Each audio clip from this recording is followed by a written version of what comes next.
Hey, it's Mike. The guy that set up. So, do some more reading out of Robert A. Monroe's book, Journeys Out of the Body. We're now in chapter 15.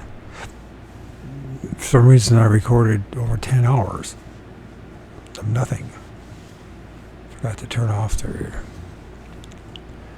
recorder on my Filmora, and but the good news is I got over 4,800 words typed up so far. The book I'm working on about my research, in particular when it comes to Sasquatch, tree spirits, etc. And hopefully it will be something that people will find worthwhile. It's time. It's 6 years of on and off of doing this research, just trying to figure out the truth of, or the reality, possible reality of our reality. Is that the way of saying it? God knows. All I know is it's fun to go over it now. I don't think I've been ready to do anything any earlier as far as writing it. I had a lot of other things to work out inside my soul, my brain. But here we are at chapter 15, Sexuality in the Second State. This should be pretty bizarre. Throughout the entire experimentation, evidence began to mount of the factor most vital in the second state. Yet, in all of the esoteric literature of the underground, there is no mention of this, not so much as one word of consideration or explanation. This factor is sexuality and the physical sex drive. If the second state data is contemplated as fact, this business of sex amongst humans has somehow become thoroughly confused, distorted, and badly misunderstood. I can say that in the physical realm, for sure. In a nation where over 90% of the practicing psychiatrists are Freudian, much mention is made of this factor. Virtually no thought or action stems from any other motivation, if we subscribe wholly to this theory. With the label of evil long pinned to the subject, the underground probably ignores it as something grossly material and unworthy of any bearing in spiritual development.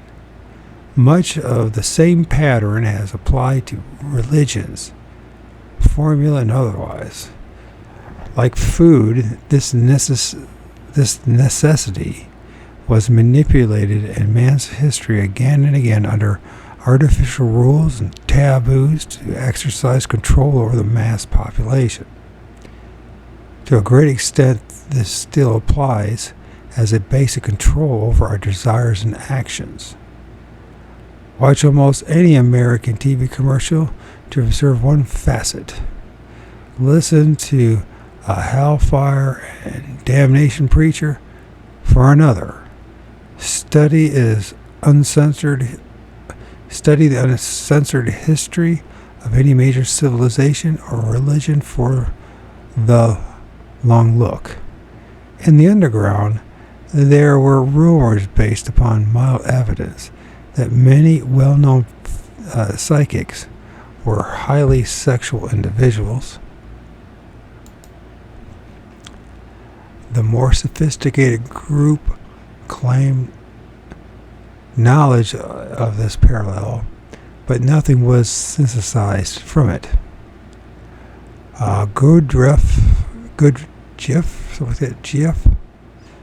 Gurdjieff, the famous early 20th century mystic, was reported to have stated that if there had been two obstacles to achieving the mystical state, such as the sexual one presented, he wouldn't have achieved it. If it is possible to describe how deeply I now appreciate and understand Gurdjieff's a comment, for I have been subject to the same environmental concepts and conditioning as any American. Even now, after a deconditioning process, I sense echoes of guilt and sin in attempting to bring some candor to this section. Yet I know this would be an incomplete report without it. Here are some of the excerpts from the notes in the early experimental stage. 5758. Late night bedroom, low humidity, no moon. I was physically tired, mentally calm. I lay down to sleep, and the vibration pattern developed some 5 minutes later. I got up the courage to try to lift out thought and moved out and up slowly and steadily to about 5 feet above the bed. I was trying to decide what to do when I was filled with a great desire for sexual satisfaction. It was so strong that I forgot everything else. I looked around and spotted my wife lying below me in the bed. I went down and tried to wake her so we could have a sexual act, but was unsuccessful. She wouldn't wake up. I felt that the only way I could achieve results would be in the physical. So I dove back into the body. The vibration started to fade almost immediately. By the time I sat up physically, the sexual desire had gone completely. This is very strange. I didn't know I had such strong undercurrents of desire. 6158. Late night, bedroom, average humidity, cloudy. I was sleepy but mentally alert. The vibrations came in some 2 minutes after lying down to sleep. I lifted straight out and up by the think mode and was overwhelmed again with sex urge. For the 4th time in a row, I can't shut it off, no matter how hard I try. Disgusted with myself, I went back into the physical. The vibrations were not in evidence when I sat up. There must be a way to shut it off. 729.58. Late night office, average humidity. I was somewhat tired. Wonder why he brings up the average humidity. That's an interesting point. But mentally alert. I think I have found the answer to the sex maniac in me. It worked this time with amazing results. The vibrations came in gently, and I waited until they seemed strong, and then thought up, and there I was over the bed again.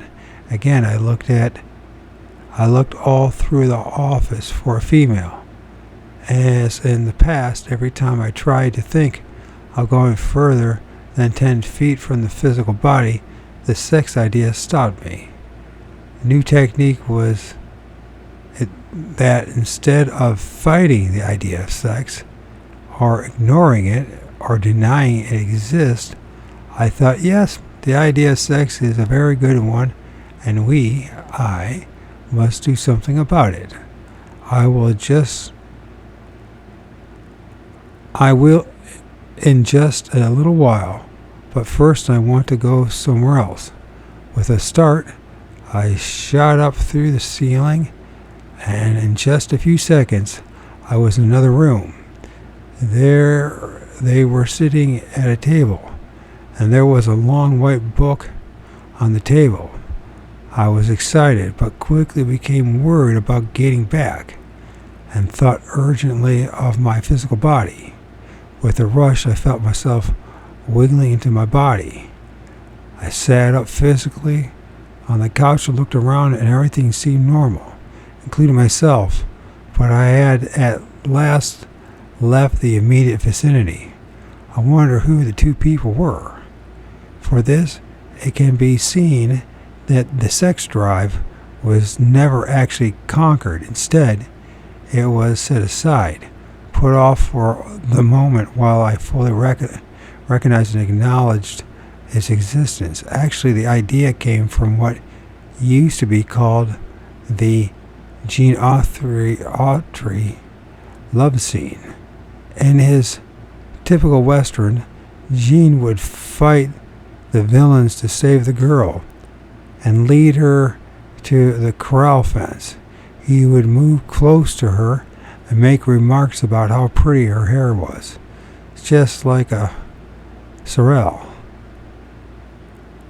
The girl, with love in her eyes, would move in, just as you and the girl were sure he was going to kiss her.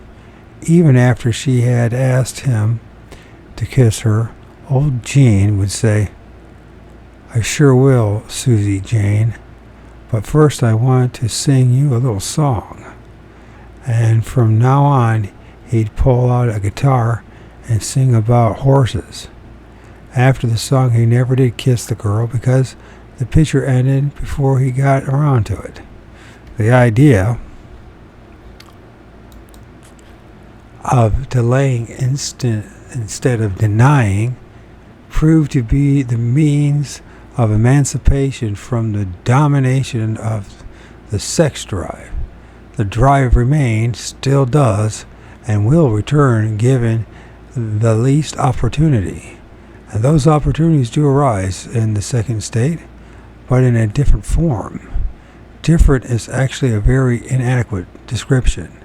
The sexual action-reaction in the physical seems but a pale imitation or a feeble attempt to duplicate a very intimate second state from the communion and communication which is not at all sexual. As we understood the term, in the physical drive for sexual union, it is as if we are somehow remembering dimly the emotional peak that occurs among people in the second state, translating it into a sexual act. If you find this difficult to accept, try to examine objectively your own sexual desires specifically, without the conditioning factors to which you have been exposed. Take away the rules and taboos and look closely within emotional bias.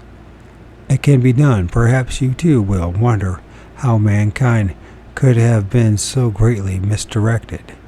Here is the closest possible analogy of the sexual state experience, of which physical sexuality is merely a shadow.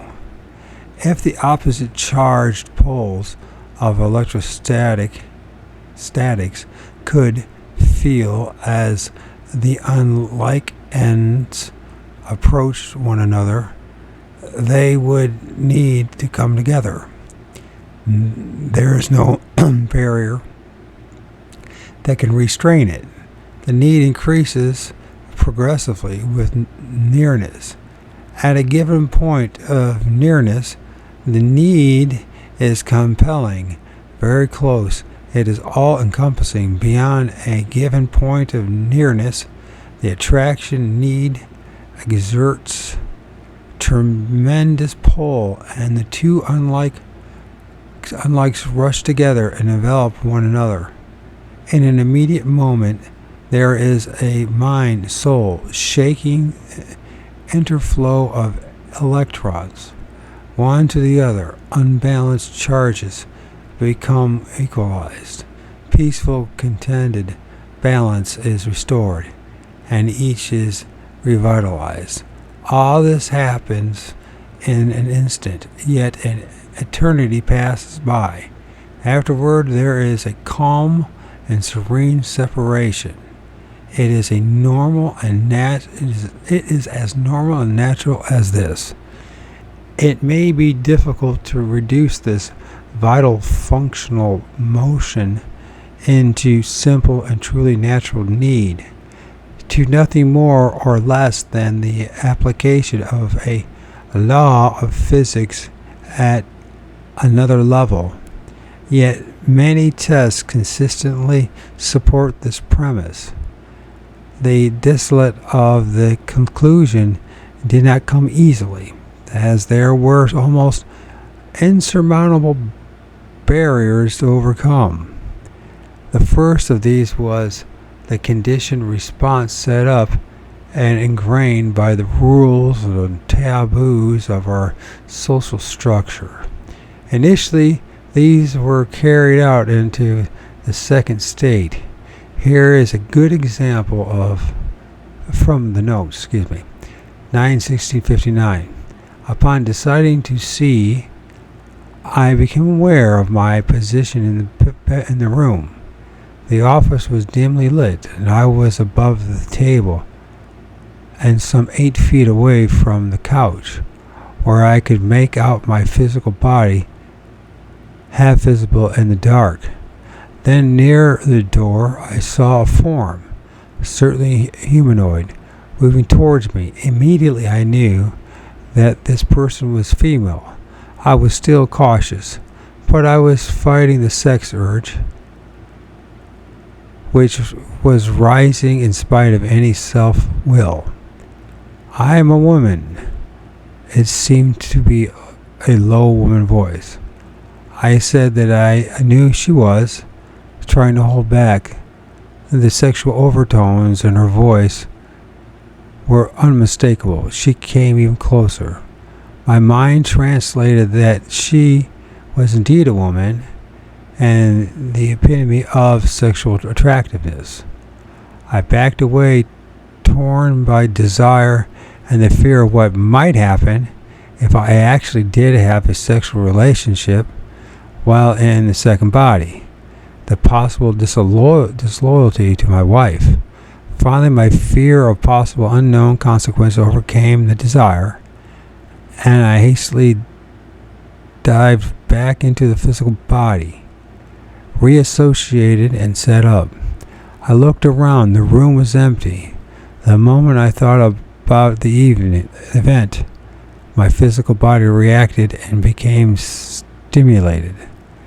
I went outside for a walk before returning to make these notes. Maybe I am a coward. It took a number of these meetings at varying levels of intensity before I began to assess the wrong of it that held me back. There seemed to be a direct relationship between what I interpreted as sexual drive and this force that permitted me to disassociate from the physical body. Was it a redirection of this basic drive that I actually felt as vibrations, or was it the other way around?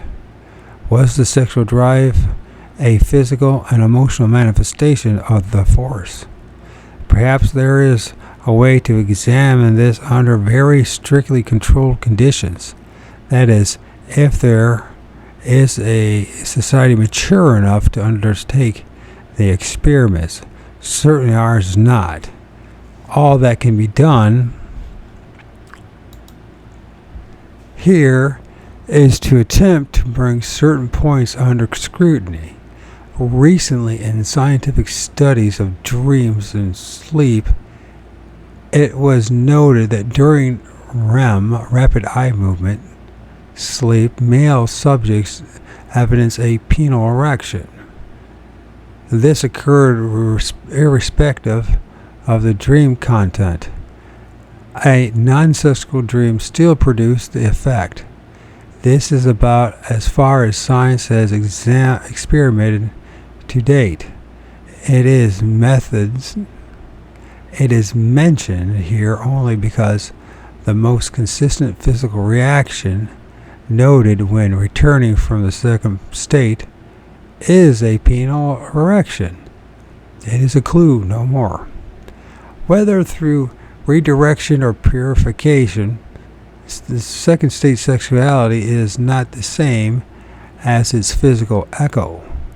Even once the habits and perceptions of the latter are discarded, the barriers created and continually reinforced by social conditioning are but half of it.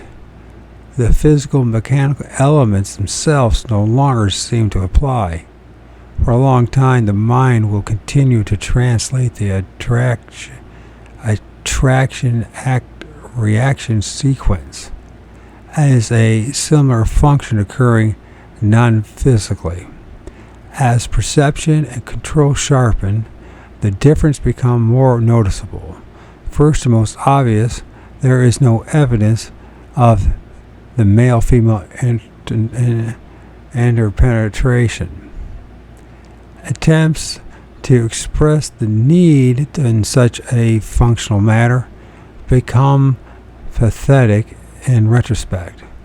One discovers in frustration that it just doesn't happen that way in the second state. Next, sexuality produced by the physical from the sex counterpart is entirely absent. Did I say so? Okay. Next, the sexuality produced by the physical form of the sex counterpart is entirely absent. There is no distinct pattern of physical shape, neither visually or by touch. How then? What then? The analogy of the opposite magnetic poles still holds. There is an acute awareness of difference, which is like radiation, as it may well be from the sun, or a fire as felt by one shivering with cold. It is dynamic. I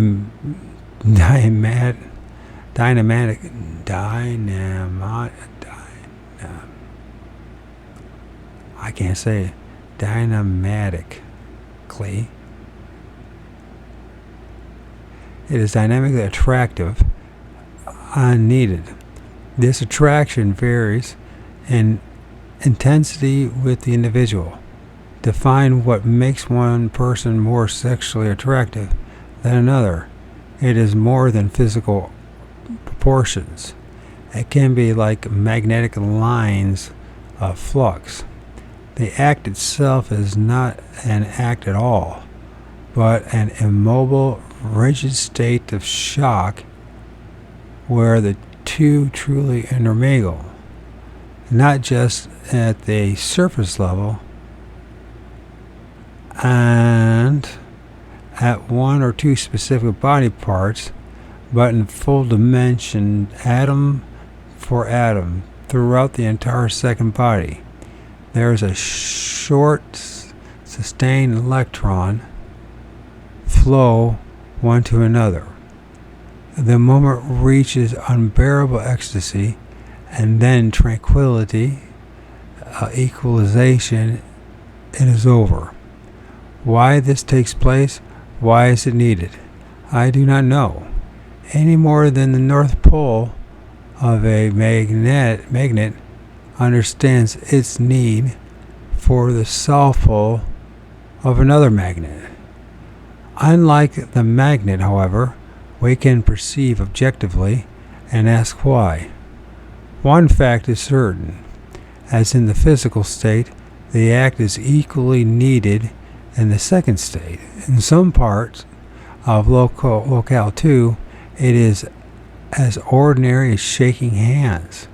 Here is an example from the notes. 9/12/63, I arrived for no discernible reason in an outdoor area among some 7 or 8 people, all standing in a casual group. They did not appear particularly surprised to see me, and I was cautious as usual. There was some hesitation on their part, as if they did not know how to treat or greet me, but no hostility. Finally, one stepped forward in a friendly manner as if to shake hands. I was about to thrust out my hand when the person moved very close to me, and suddenly there was a quick, momentary flash of the sex charge. I was surprised and a little shocked. Then, one after another, each stepped forward, greeted me in this fashion, as simply as a handshake, right down the line of people. Finally, the last one stepped forward, the only one I was truly able to perceive as a female. She seemed much older than the others, and then I. She seemed to express friendliness and good humor. While I haven't done it for a long time, she laughed as she said it, but I'm willing to give it a try.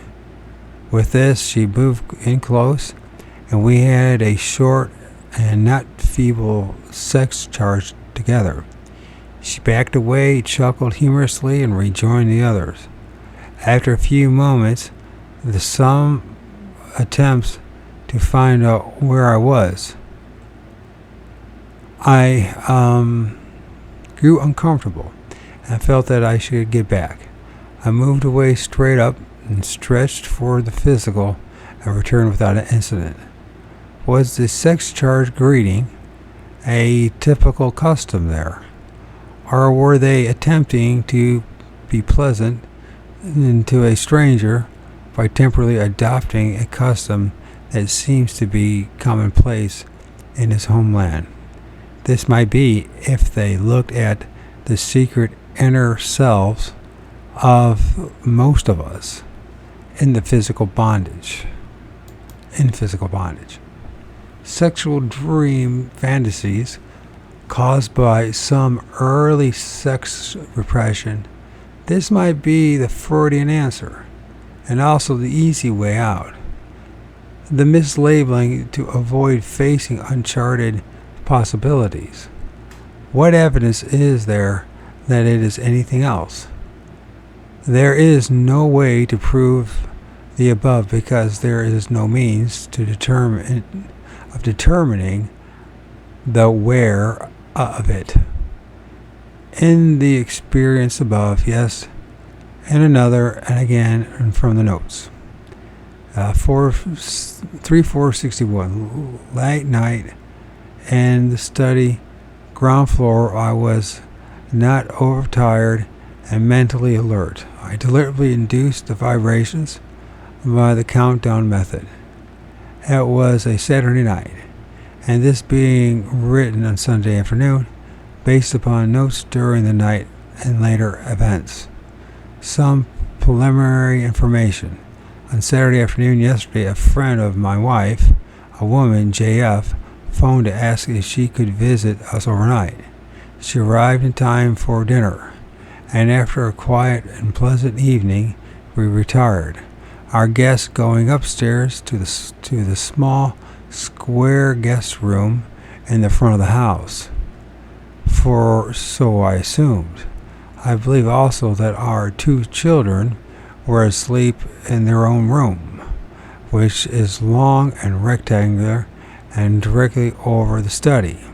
I decided to sleep in the study rather than in the bedroom with my wife, as I felt that I could induce the vibration and didn't want possibly to disturb her sleep. After many preliminaries, the vibrations came in strong and accelerated to a frequency beyond perception as an individual pulsation. I lifted it out from the physical easily, and with a strong sense of release and control, I went on up. Through the ceiling and the floor above and into the rectangular room. The room was dark, and I was sure I was in the children's bedroom, but could see no one. I was about to try to go somewhere else when I became aware of a woman in the room not too far from me. I could not discern her features, but she gave me the impression that she was in her middle 30s and that she was a woman of considerable sexual experience, that familiar radiation of characteristics. This latter sense brought forth my sex drive, and I was attracted to her. As I approached, she said she would rather not because she was very tired. I moved back, respecting her wishes, and indicated that it was perfectly all right. She seemed grateful, and I was considerate but disappointed. Then I noticed a second woman just to the right of the background. The second one was older than the first, in her 40s, but she was also a woman of wide sexual experience. The second woman moved forward and offered to be with me, as if she said, "I will," implying that if the first woman wouldn't, she would eagerly. I needed no further invitation at that stage, and we moved together quickly. There was a giddy electrical type shock, and then we separated. I thanked her, and she seemed calm and contented. Feeling this was enough for the night, I turned and dived through the floor and soon was re-entering the physical. I sat up and turned on the light. Everything was quiet in the house. I smoked a cigarette and then laid down and slept for the rest of the night without incident. This morning, Sunday, I was up early as usual, and my wife came into the kitchen for coffee at about 10. She debated about going upstairs and waking JF to go to church. Casually, she mentioned that she hoped JF slept comfortably because she had been so tired. This did not strike a responsive note, but when she stated that JF had slept in the children's room instead of the guest room in a supposedly more comfortable bed, and the children had slept in the guest room, it began to ring a bell. As stated, the children's room is rectangular and is directly over the study. Further, JF is in her middle 30s, a professional singer, and certainly had a wide sexual experience, 2,000 plus, a number of love affairs, and to this fact that she was very tired. I took several minutes to get up enough courage to ask, but I had to know. My wife is fairly well indoctrinated by this time. I asked my wife to go up and ask JF if she was sexually tired. She asked me what I meant, and I explained. Then, of course, she wanted to know why, and that she couldn't ask JF such a question. I said I was sure she could find out, that it was important. Finally, she agreed and went upstairs and to waken JF. I waited for a long time, and finally my wife came back downstairs alone. She looked at me intently. "How do you know?" Thank goodness she didn't ask it suspiciously. She went on, "That's the reason she called and asked to come out. All week she had been having a violent love affair with sex every night. She told me she was just too tired to take another night of it." A short time later, JF came down for breakfast. My wife, of course, had not told her anything of my interest in her condition. She seemed her normal self for the rest of the day, with one exception. Ordinarily, JF treats me very casually, as simply the husband of an old friend. Today, I caught her staring at me intently again and again, as if she were trying to remember something about me, but couldn't. I gave no indication that I noticed this sudden interest. This was fairly good in identification. But who was the other older woman? After the aftermath, 3/17/61. It is now Wednesday night. During the past few days, I had tried to figure out what the older woman might signify. I had just about decided that it was a non-living person still deeply attracted to physical sex relationships, who followed JF around just to enjoy vicariously the latter's sexual activities, if this is possible. Then yesterday a friend dropped by the office. In the course of the conversation, he mentioned that a mutual friend, R.W., had stated that she had a dream about me the past Saturday night. At the mention of Saturday night, I was immediately alert. R.W. was a businesswoman in her 40s. Although married, she definitely qualified as a woman of wide sexual experience, according to my own observations, but not participation. R.W. had not described our mutual friend R.W. had not described to our mutual friend the nature of the dream, so I decided to find out. I was finally able to reach her by phone today. At first, R.W. was rather vague about the dream content. At my gentle insistence, she stated that in the dream, I gave her a detailed physical examination. Beyond that, she would not elaborate. Either she truly didn't recall anymore, or it was much too personal for her to relate to me. But the fact that she dreamed this on the same Saturday night, that it suggested some kind of intimacy and was important enough for her to mention it. That R.W. meets the characteristics I had listed previously. These are hard to label coincidence. If there has been any undercurrent of sexual desire for JF and R.W. on my part, I was not aware of it. There is some comfort in knowing these two are still among the living. Many of the experiments in the notes are also too personal for me to relate. What has been presented thus far will, I trust, give enough indication.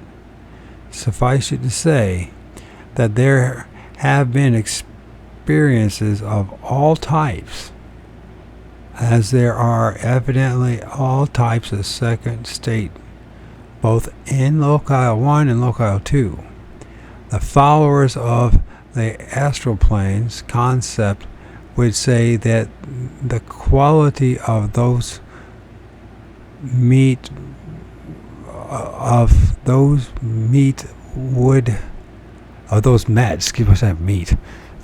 would determine the level of the plane visited.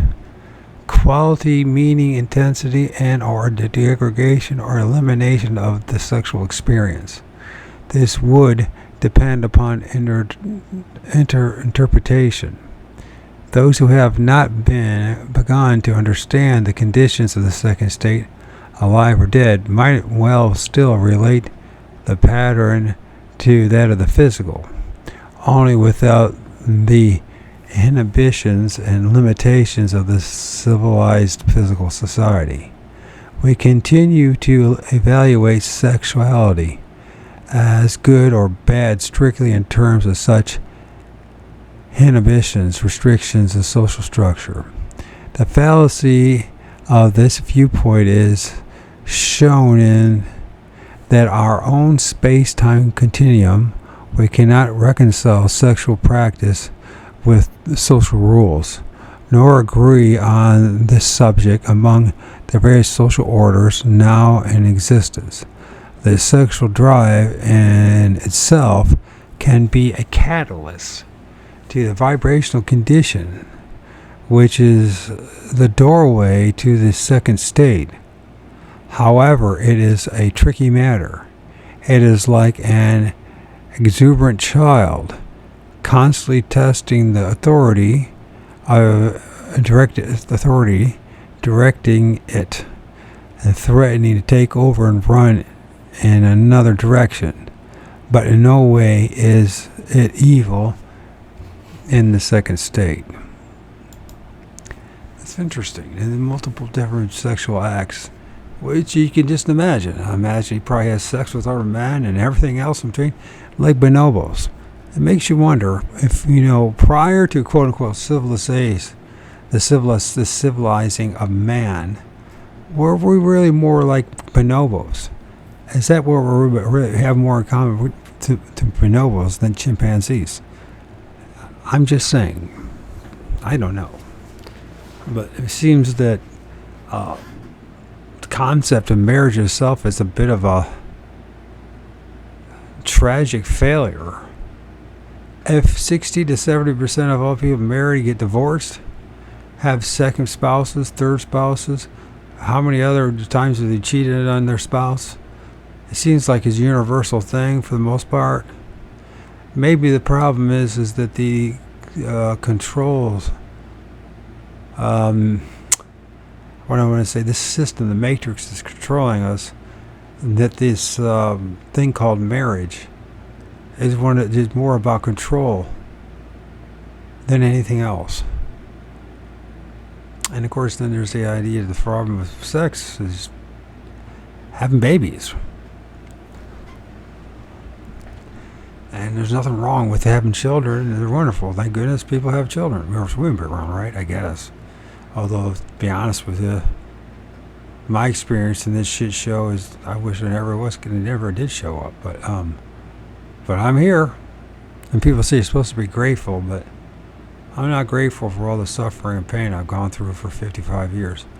And I can just imagine what it's like for billions of people right now, and the billions upon billions upon billions upon billions of people prior to us in this present time.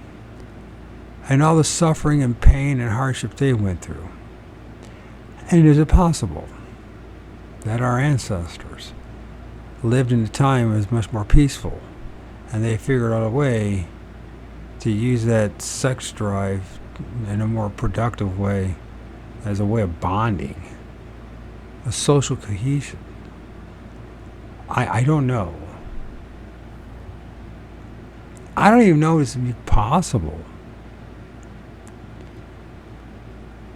For other things, if you're a male, especially a male like my age, well, definitely, it wouldn't matter. You have sex that go through the sexual act.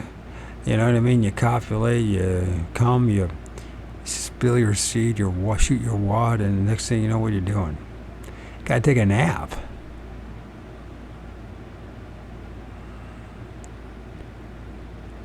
You know what I'm saying?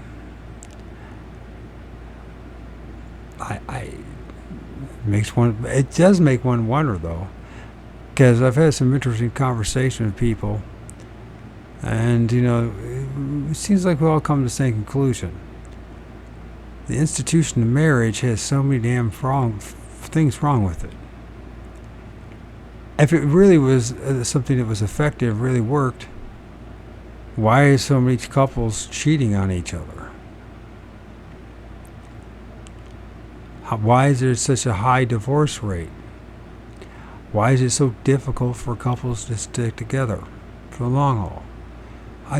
My impression is, when we lived in more of a tribal setting, sexuality had something to do more with the social cohesion of the tribe. And the tribe wasn't too concerned about who the daddy was, if that makes sense. In other words, it was quite common for everyone having multiple partners. And it was a way to bond with each other, as strange as that sounds.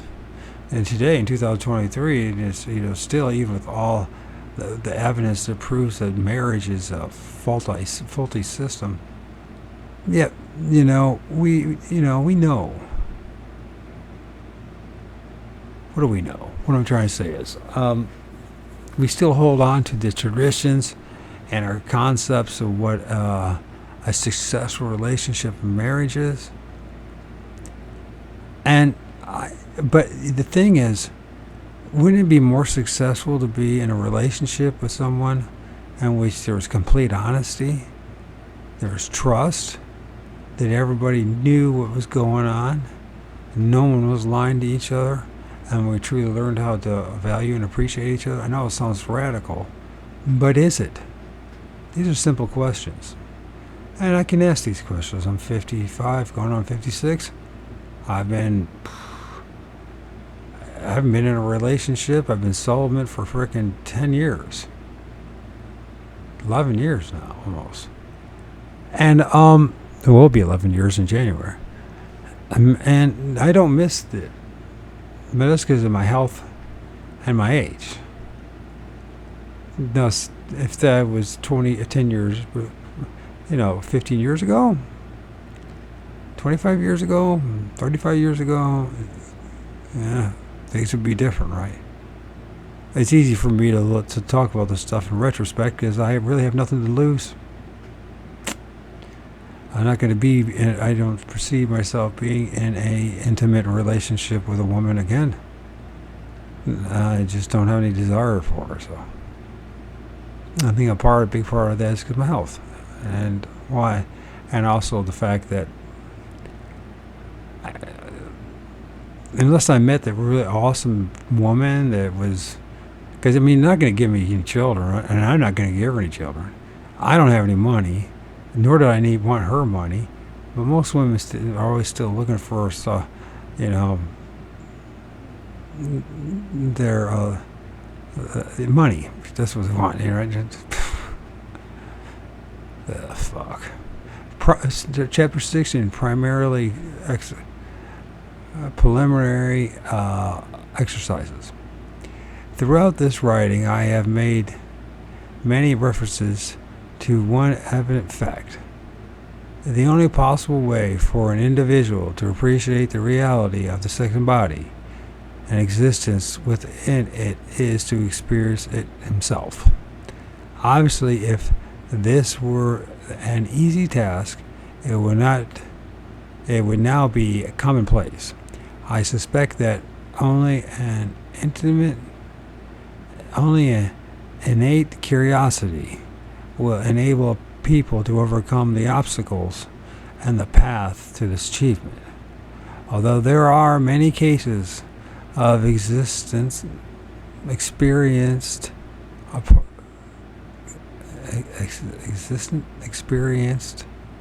apart from the physical body, they have, for the most part, at least in the Western world, been of a spontaneous, one-time nature, occurring during moments of stress and physical disability.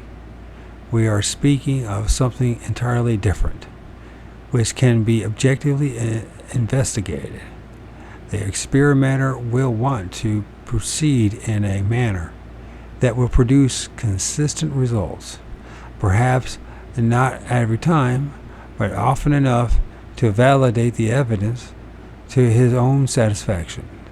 I believe that anyone can experience existence in the second body if the desire is great enough. Whether or not anyone should is beyond the scope of my judgment.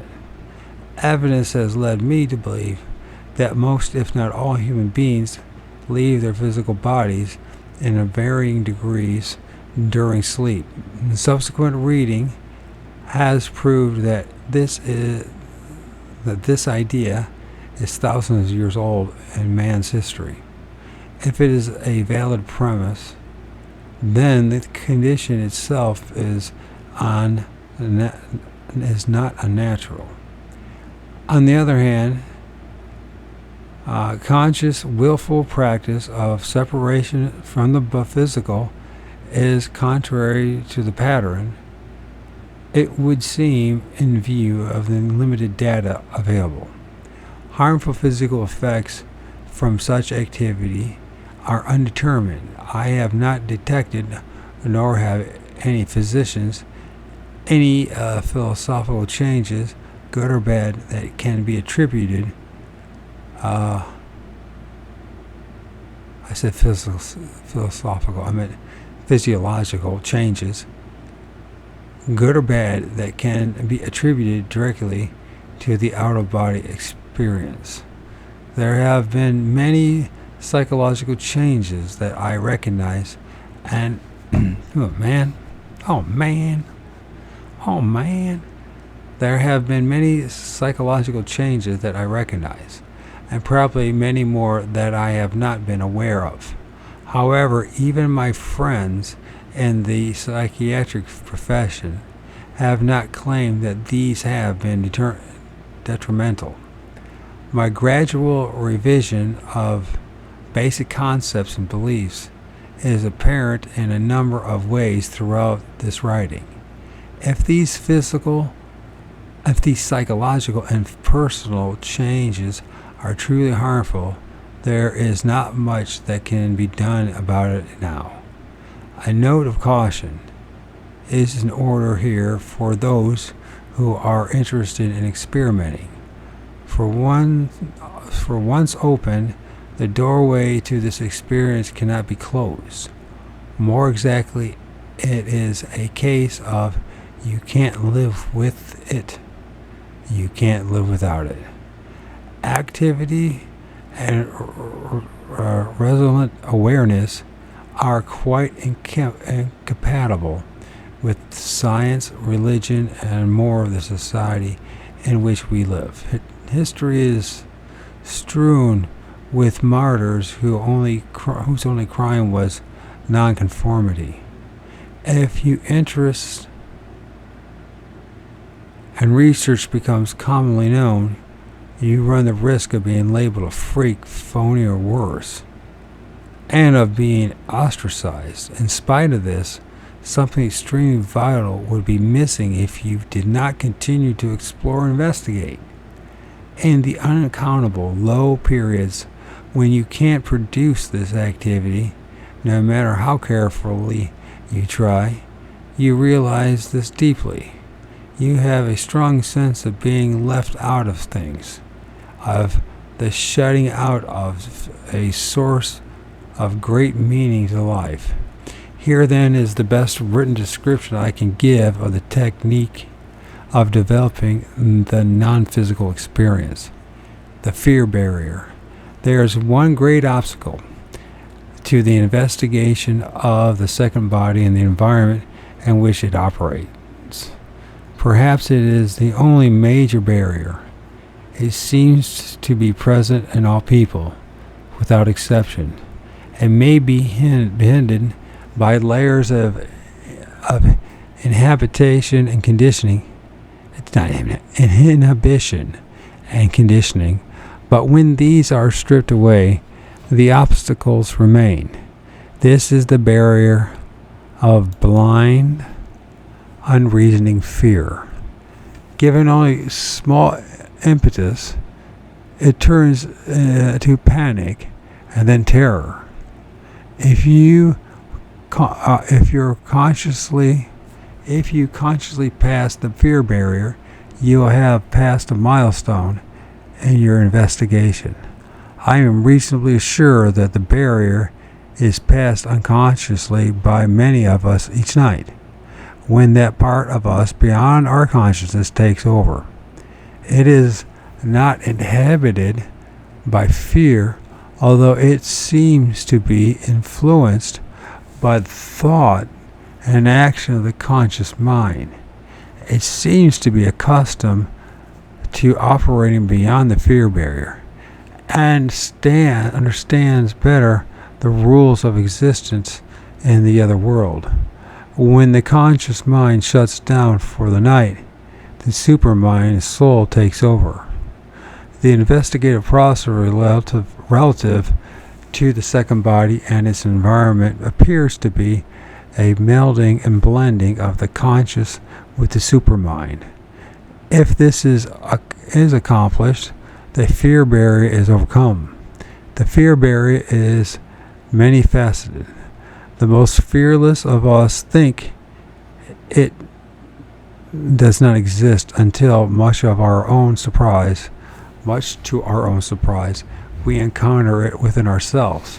First and foremost, there is the death fear, because separation from the physical body is much like what is expected at death. Early reactions to the experience are automatic. You think, get back in the physical, quickly. You're dying, life is there, in the physical, get back in. These reactions appear in spite of any intellectual or emotional training. Only after repeating the process 18 or to 20 times did I finally gather enough courage. I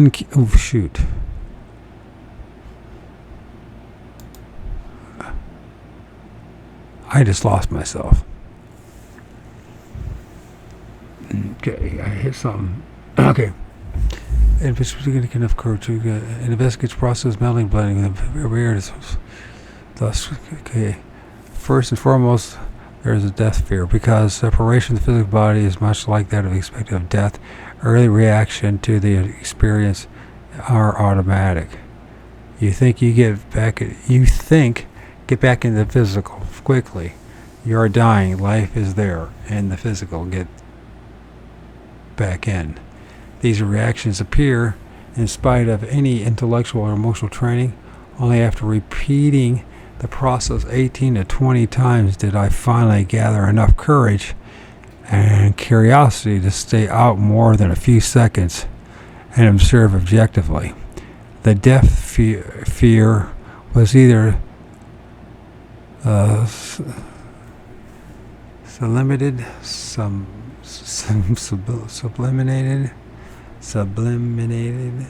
or assuaged by familiarity.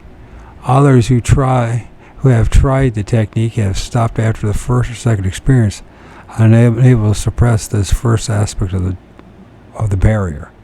The second aspect of the fear barrier is also linked with the death fear. I will be able to return to the physical body and get back in with no guidelines or specific instructions. This remains the prime fear of mine for several years, until I found a simple answer that made it work every time. Mine was a matter of rationalization. I have been out several hundred times, and the evidence showed that I was able to return safely one way or another. Therefore, the probability was that I would return safely the next time also. Third basic fear was fear of the unknown. The rules and dangers of our physical environment can be determined to a reasonable degree. We have spent our lifetime building up reflexes to cope with them. Now suddenly here is another, completely different set of rules. Another world of entirely different possibilities. Populated by beings who seem to know all of them. You have no rule book, no roadmap, no book of etiquette, no applicable course on physics and chemistry, no incontrovertible authority. You can turn to for advice and answers. Many a missionary has been killed in a remote land under just such conditions. I must confess that this third fear still crops up, and with justification. The unknown is still to a great degree unknown. Such penetration as I have made has brought forth pitifully few unalterable and consistent rules. I can say only that to date I have survived these expeditions. There is no such There's so much that I do not comprehend or understand, and more that is beyond my ability to do so. Another fear is the consequence effects on the physical body as well as the conscious mind of I can't read it all. Participation and experimentation in this form of activity. This too is very real, as our history, at least to my knowledge, does not seem to contain accurate reporting of this area. Alcoholism, sleep sickness, acne, virus, diseases, etc., but no assembled body of objective data on the pathology of the second body. I do not know how to circumvent the fear barrier except by cautious initial steps that create familiarity bit by bit as you proceed. I hope this writing in its entirety will provide the psychological step over the barrier.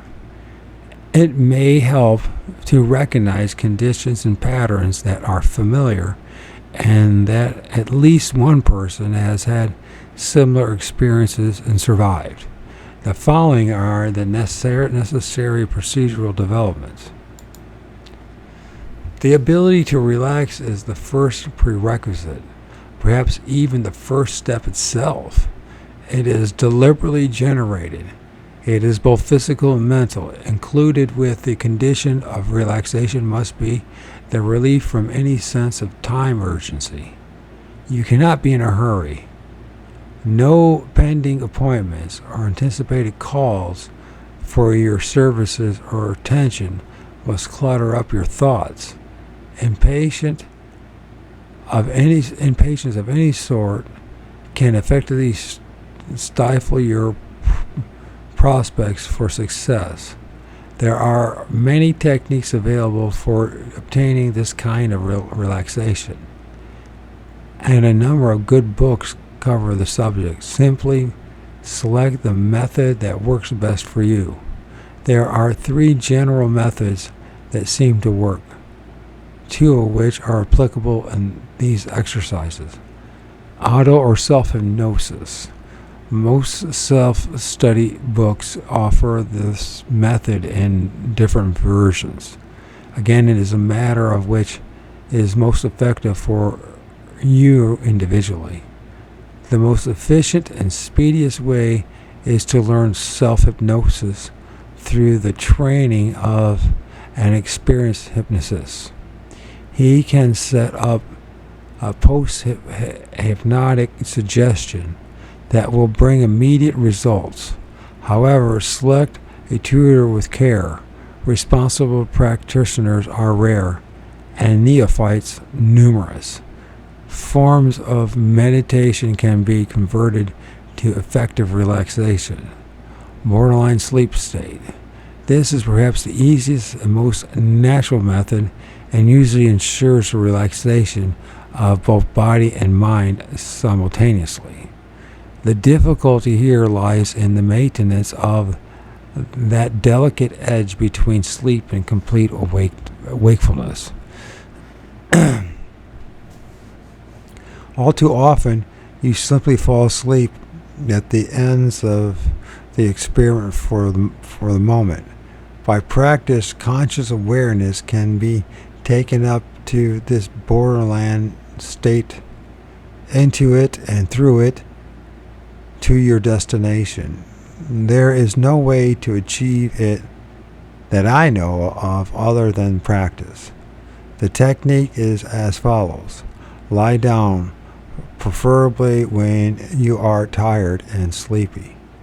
As you become relaxed and start to drift off into sleep, hold your mental attention on something, anything, with your eyes closed. Once you can hold the borderline state indefinitely without falling asleep, you have passed the first stage.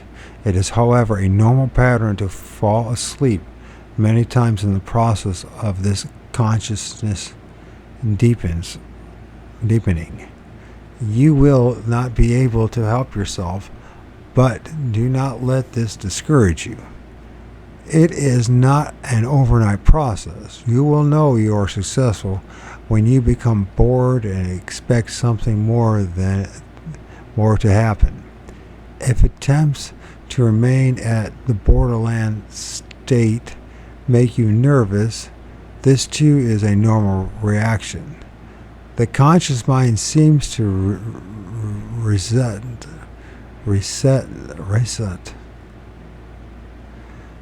Excuse me. The conscious mind seems to resent sharing the authority it has during wakefulness. It is, if this occurs, break the relaxation, get up and walk around. Exercise, lie down again. If this does not relieve the nervousness, go to sleep and try another time. You are just not in the mood. When you're fixative, the picture thought you have been holding slips away and you find yourself thinking of something else, you are close to completion of condition A. Once you have achieved condition A, the ability to hold calmly in the borderline state indefinitely with your mind on an exclusive thought, you are ready for the next step. Condition B is similar, but with the concentration eliminated. Do not think of anything but remain poised between wakefulness and sleep. Simply look through your closed eyes at the blackness ahead of you. Do nothing more. After a number of these exercises, you may hallucinate mind pictures or light patterns. These seem to have no great significance and may merely be forms of neural discharge. I can remember, for example, attempting to achieve this state after watching a football game on TV for several hours. All I saw were mind pictures of football players tackling, running, and passing, etc. It took at least a half an hour for the pattern to fade away. These mind pictures are apparently related to your visual concentration and the preceding 8 or 10 hours. The more intense the concentration, the longer it seems to take to eliminate the impressions. You have accomplished condition B when you are able to lie indefinitely after the impressions have faded away, with no nervousness and seeing nothing but blackness. Condition C is a systematic deepening of consciousness while in the B state. This is approached by carefully letting go of your rigid hold on the borderline sleep edge and drifting deeper little by little during each exercise. You will learn to establish degrees of this deepening of consciousness by going down to a given level and returning at will. You will recognize these degrees by the shutting down of various sensory mechanisms and inputs. The sense of touch apparently goes first. You seem to have no feeling in any part of your body. Smell and taste soon follow. The auditory signal are next, and the last to fade out is vision. Sometimes the last two are reversed. I suspect that the reason for vision being last is that the exercise calls for the use of the visual network even in blackness. Condition D is the achievement of C when one is fully rested and refreshed, rather than tired and sleepy. At the beginning of the exercise, this is quite important and not nearly as easy to achieve as it is to write about.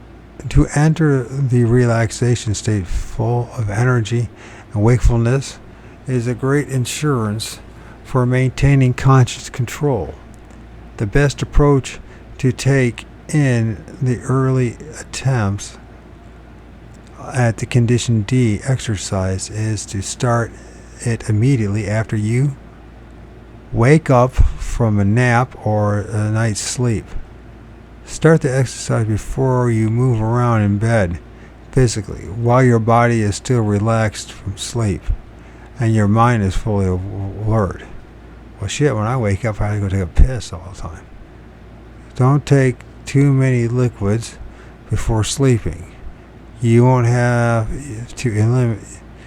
You won't have the immediate need to empty your bladder upon awakening. Well, I already just said it. Introduction by drugs. None of the relaxation-producing drugs that are readily available seem to help.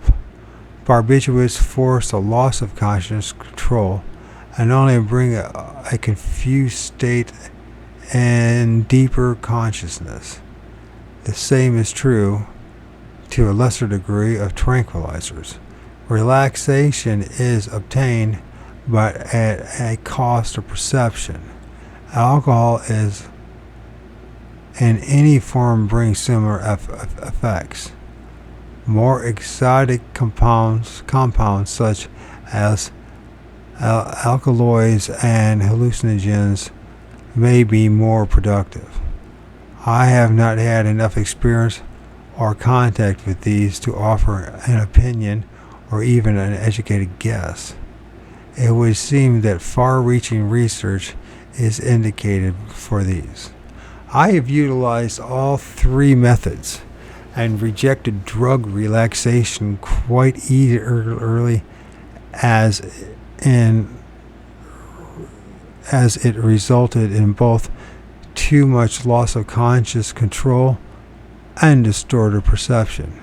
And the first technique, hypnotic induction tapes, were specifically prepared for the experiments. They were quite useful and effective. The borderland sleep state techniques have been employed most often. In spite of the contemplated sounding procedures, it is most natural method for me. This is a two-state of vibration. The generation of this effect is the most critical of all. The subjective sensory impression it creates is described elsewhere. Once it is achieved, you will certainly, not have to be told you've been successful. You will have passed another major hurdle. All that can be given are clues. At the present level of knowledge, it is not known why these things work. It is much like turning a switch to obtain light without having any idea of what the switch does, where electricity comes from, and why and how it acts upon a bulb enclosed the tungsten filament. At least all of the material contained herein has been established as empirically as possible. Aside from the principal human laboratory, this writer, several other individuals have tried the pattern. Suffice it to say, they have obtained positive results. Aids to the vibrational state. Lie down in whatever position is most conducive to your state of relaxation, but with your body along a north to south axis, with your head to magnetic north. Loosen any clothes you may be wearing. Keep covered so that you feel just slightly warmer than is generally comfortable for you. Remove any jewelry or metal objects close to or touching your skin. Be sure that your arms, legs, and neck will relax in a position that will not impede circulation. Darken the room enough to ensure that no light can be seen through your eyelids. Do not use a completely blacked out room, as you will then have no visual point of reference. Absolute requisites. Ensure without question that you will not be disturbed in any way, either by direct physical intervention, a phone ringing, or other interrupting noises. Don't set a time limit or a deadline.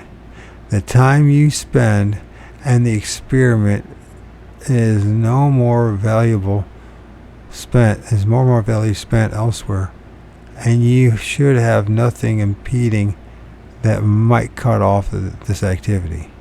Achieve the state of relaxation, and do this by whatever method you have found workable in your own individual case. Work to condition D or its equivalent and hold at the deepest level of relaxation possible without weakening your consciousness. When you have taken as much time as you need, be sure you have obtained this. Mentally repeat, I will consciously perceive and remember all that I encountered during this relaxation period. I will recall in detail, when I am completely awake, only those matters that will be beneficial to my physical and mental being. Say this mentally 5 times. Then begin breathing through your half-open mouth. Establish the vibration waves. As you continue breathing through your half-open mouth, concentrate on the blackness in front of your closed eyes. Look first in the blackness at a spot a foot away from your forehead. Now move your point of concentration to 3 feet away, and then 6 feet. Hold for a while until the point is firmly established. From there, turn the point 90 degrees upward on a line parallel to the body axis and reaching out above the head. Reach for the vibrations at that spot. When you find them, mentally pull them back into your head. This simple description must pose many questions. Reach out with what? Pull what back into your head? Let us try another method of explanation. Begin a mental concentration as if 2 lines were extending from the outer side of from your closed eyes. Think of them as converging at a point a foot away from your forehead. Visualize a resistance or pressure when these 2 lines meet, as if 2 charged electric wires were joined, or poles of a magnetic force together. Now extend this juncture outward to about 3 feet, or the length of your arm outstretched. And due to the angular difference, the pressure pattern is altered. A compression of the space forces between the converging line must result, and the pressure must therefore increase to maintain the convergence. After the 3-foot length has been established and held, extend the intersection point out to 6 feet away from your head, or 30 degrees, so that you can properly visualize the exact angle that represents 30 degrees. It may help to mark off a 30-degree angle by protractor on paper and memorize how it looks. Once you have learned to establish and maintain the 30-degree angle outward, or roughly 6 feet, bend the point of the intersection 90 degrees, or in an L, upward in the direction of your head, but parallel to the axis of your body. You reach with this point of the intersection, stretched or reached with this point more and more until you obtain a reaction. Again, you will know when you obtain it. It is as if the surging, hissing, or rhythmically pulsating wave of fiery sparks comes roaring into your head. From there, it seems to sweep throughout your body, making it rigid and immobile. Once you have learned the process or the concept, it will not be necessary to go through the entire routine. You need only to think of the vibrations while in a relaxed state. They come in being a conditioned reflex. A conditioned reflex that has been established, or a neuron path that can be followed again and again. Again, it is not a technique that can be achieved the first time it is tried. The probability of success increases with each successive effort. The more often you attempt it, the more likely you are to have positive results. However, once you have succeeded, it is not always repeatable at will. There are still many variables that interfere which have yet to be isolated and identified, but it does work often enough to help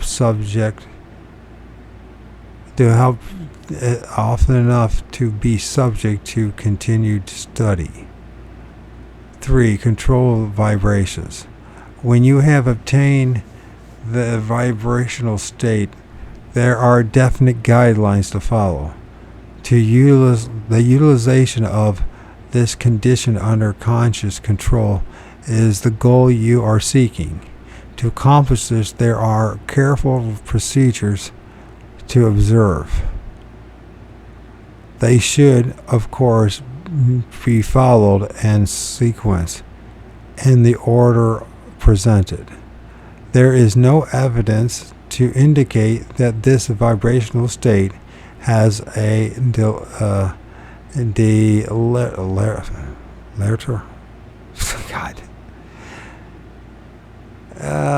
deleterious effect. Why? What the hell is a meter? Deleterious. I can't say a damn word. Okay. I'm going to do it. It's going to happen again. My brain is...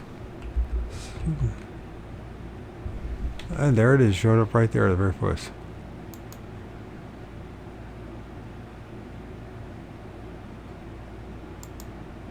Deleterious.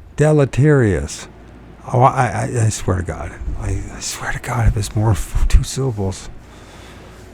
Deleterious. A deleterious effect on either the mind or the physical body. Here then are some procedures that can be applied systematically. They are distillate of literally hundreds of trial and error experiments. Acclimatization and accommodation. This is the way of saying that you should let yourself get accustomed to the feel of this unusual condition. All fear and panic must be eliminated when you feel waves like an electric shock without pain permeating your body. best method seems to be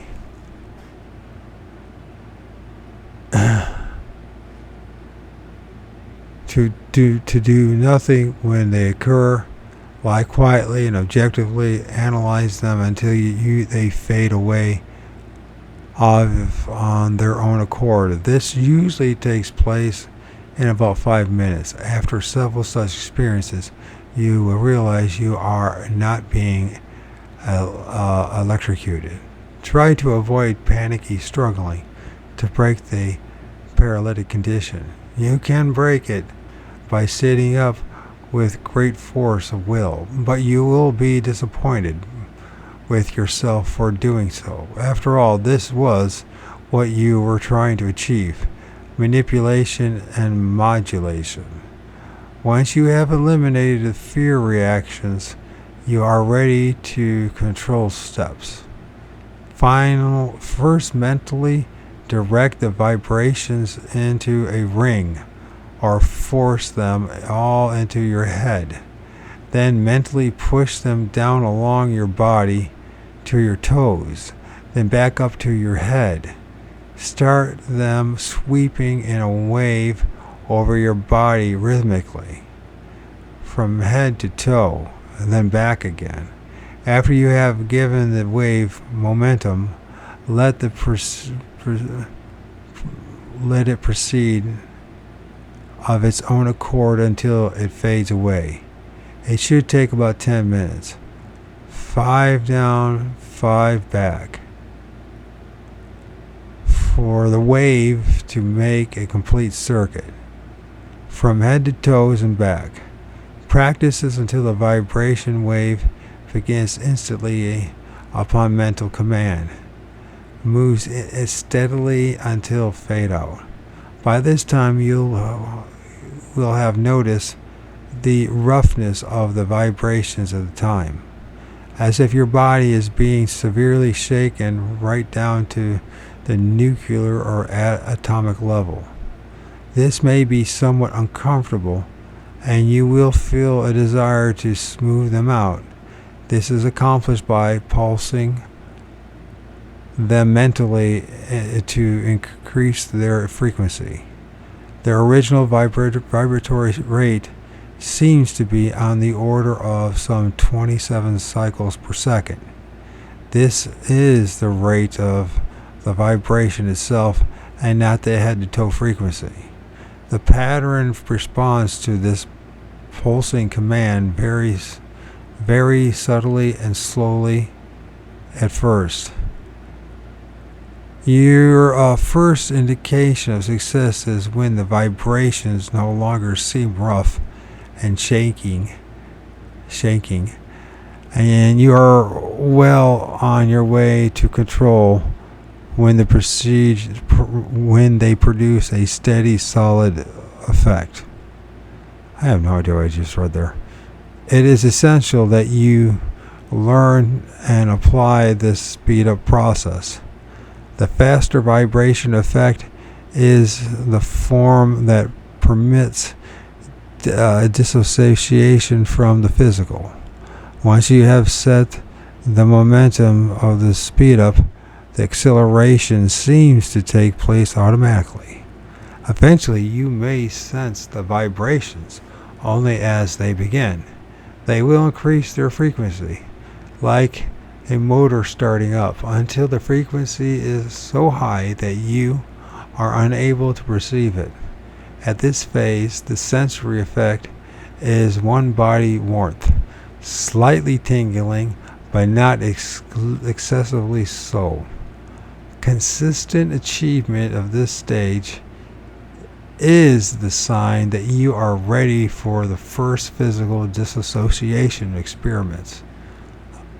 Another word of warning is in order here. Beyond this point, I believe you cannot turn back. Ultimately, you will be committed to the reality of this other existence. How this will affect your personality, your daily life, and your future, and your philosophies rests entirely with you as an individual. For once you have been opened to this other reality, you cannot completely shut it out again. Try as you might, the pressure of material affairs may supplement it for a time, but it will return. You cannot always stay on guard against it reopening. As you start to sleep or awaken, when you merely relax, the vibrational surge may come without call. You can shut it off, of course, but eventually you become too tired to bother, and you are off on another excursion. Your sense that you are fighting against yourself, and who wants to fight oneself at the price of a good night's sleep? And that's the end of that chapter. All right.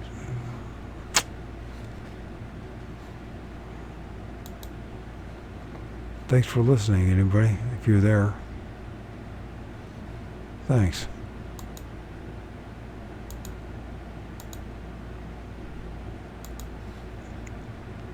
You're going to try, go all the way. Otherwise, don't even start. If you're going to try, go all the way. This could mean losing girlfriends, wives, relatives, jobs, and maybe your mind.